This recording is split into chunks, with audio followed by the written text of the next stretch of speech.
Hello बच्चों, स्वागत है आपका आपके अपने यूट्यूब चैनल एक्सपर्ट एकेडमी पर। और यहाँ पे मैं एक बार फिर से आपके सामने पेश हूँ और बेहतरीन कॉन्सेप्ट लेकर जो हमने चूज किया है, सिलेक्ट किया है, प्रोजेक्टाइल मोशन से प्रक्षेपय गति हम जिसको बोलते हैं। अब यहाँ पे बिना टाइम वेस्ट इसका डिस्कशन स्टार्ट करते हैं कि अगर हम किसी ऑब्जेक्ट को पृथ्वी की अर्थ के सरफेस पे है ना अलोंग द ग्राउंड फेंकते हैं तो ये जो है ऐसा कर्व्ड पाथ कवर करते हुए जाएगी ना, वक्रीय पाथ कवर करेगी और इसी मोशन को बोला जाता है प्रोजेक्टाइल मोशन। ठीक है, इसमें अगर हम इसको यू वेग पे और थीटा एंगल के ऊपर फेंकते हैं तो इसके दो कंपोनेंट बनते हैं हमारे पास, u x equal to u cos theta और u y equal to u sine theta. इस कंपोनेंट को बोला जाता है वर्टिकल कंपोनेंट, वर्टिकल कंपोनेंट बोला जाएगा। और इस कंपोनेंट को क्या बोला जाएगा? हॉरिजॉन्टल कंपोनेंट बोला जाएगा।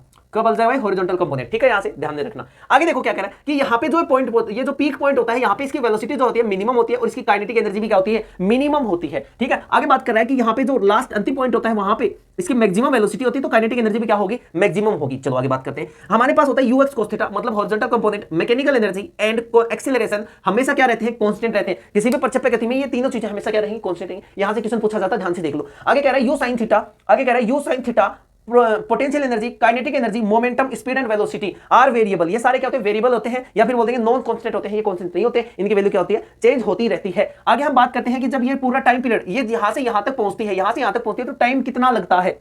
वो होता है हमारे पास 2u sin थीटा बटे में जी। अब 2u sin थीटा बटे में जी, तो अगर मैं ये पूछूं कि ये यहां से यहां तक पहुंचती है, ओ पॉइंट से ए पॉइंट तक ही पहुंचती है, ओ से ए तक ही पहुंची, तब इसको टाइम कितना लगेगा? ओनली u sin थीटा बटे में जी लगेगा। बात समझ में आ रही है? मतलब आधा ही पाथ कवर करेगी तो u sin थीटा कंप्लीट हो जाएगा, तो 2 से मल्टीप्लाई कर देंगे 2u sin थीटा आ जाएगा, है ना, बटे में जी। ठीक है, आगे बात करते हैं हमारे पास रेंज क्या होगी, उसकी रेंज की बात कर रहे हैं। ये क्या भाई? रेंज है। क्या है? रेंज है, मतलब कितनी दूरी, डिस्टेंस कवर करेगी वो। यू स्क्वायर साइन 2 थीटा बटे में जी। अगर मैं यहां पे एक चीज देखो, आप थीटा की वैल्यू में 45 डिग्री पुट कर दूं तो मेरे पास आएगा यू स्क्वायर साइन 45 को 2 से मल्टीप्लाई किया तो 90 अपॉन में जी। ठीक है भाई, तो आ जाएगा यू स्क्वायर बटे में जी। बात आई समझ में? यू स्क्वायर बटे में जी मतलब क्या समझे कि इस कंडीशन में ये जो रेंज है वो मैक्सिमम होगी।